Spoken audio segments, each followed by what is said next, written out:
You don't have to be running around dancing and singing and shit. So I think social media is free. You know, of course, you can pay for it if you want to do more, but it's your resume. No. Right. How much time do you have? I know we're getting close. 3 minutes left. Okay. Let's get into some. Oh, you mean on the camera? George just told us we got. You got 3 minutes. Let's do 10 more minutes. We're fine. In the retail industry, which you've been in your whole life, where you started, where you still are, there's a lot of upfront capital needed or upfront credit needed. I'm super big on like credit and debt, and that's how you could really build wealth and excel at real estate, whatever it might be, leverage. What do you think of debt and credit in that game? And do you think it's smart for people to get into it? Should they stay away from it? What's the importance of it to you? Well, there's good debt and bad debt. I mean, there's debt that you are acquiring because the debt you're acquiring, somebody else is paying it off, right? You buy a home, you know know that all cost, amortization, everything else is $2,000 a month, and then somebody pays $2,200 or $2,500 a month. Yep. And then, you obviously you take the losses on where you say things are obviously, you have to repair. And then hopefully a couple of years, that property is worth double or triple, and then you pull out the equity or the cases. And then there's bad debt. I want to buy more inventory. Well, you don't have sales, but I want to buy more inventory. I want to buy more commercials. I want, so debt can be, money is something that either highlights your strengths or highlights your weaknesses. Yep. If you have a system of employees or you're advertising and marketing and it's a slow conversion rate or not a good conversion rate, we'll buy more of that.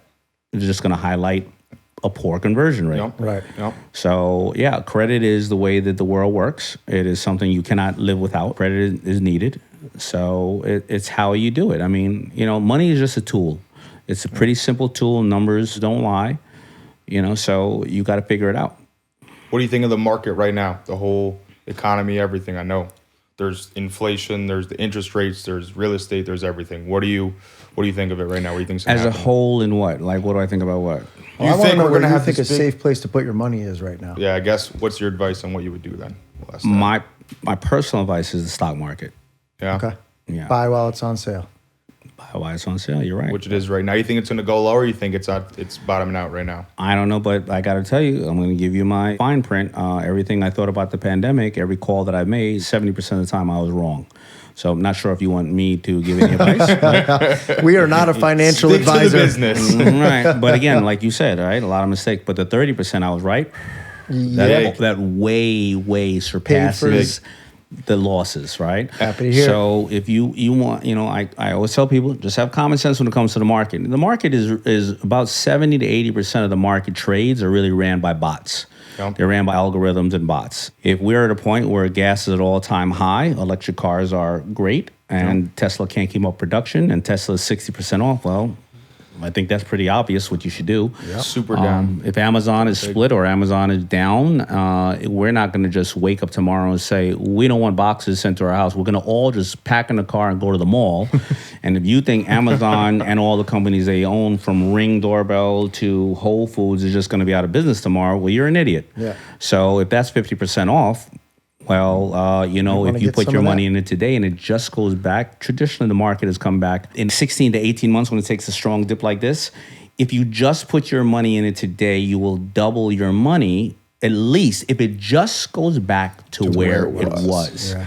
And if you put the money in today and you don't take it out until a year and a day, that's capital gains. You only pay 20% interest. But if you put it in today and think you're Gordon Gekko and trade it tomorrow, you pay 50% interest. So if you put your money in the bank as savings, you put $1,000 in a year, you'll have $1,004. Exactly. You put it in an Amazon in a year, you would probably have $2,000 or more. Right. So I think that's pretty self-explanatory. And you're talking about these good companies. I heard you say, forget when I heard it, but I heard you say something like you only invest in a business if it were to go away, it would affect your life, like these big businesses, like you're saying right now. Correct. That's how you just Facebook went away. As much as people love to hate Mark Zuckerberg and hate Facebook, let him rip down Facebook and rip down Instagram and WhatsApp and see and Meta and all your pictures are gone and all your friends are gone. You will be kissing his pasty white ass.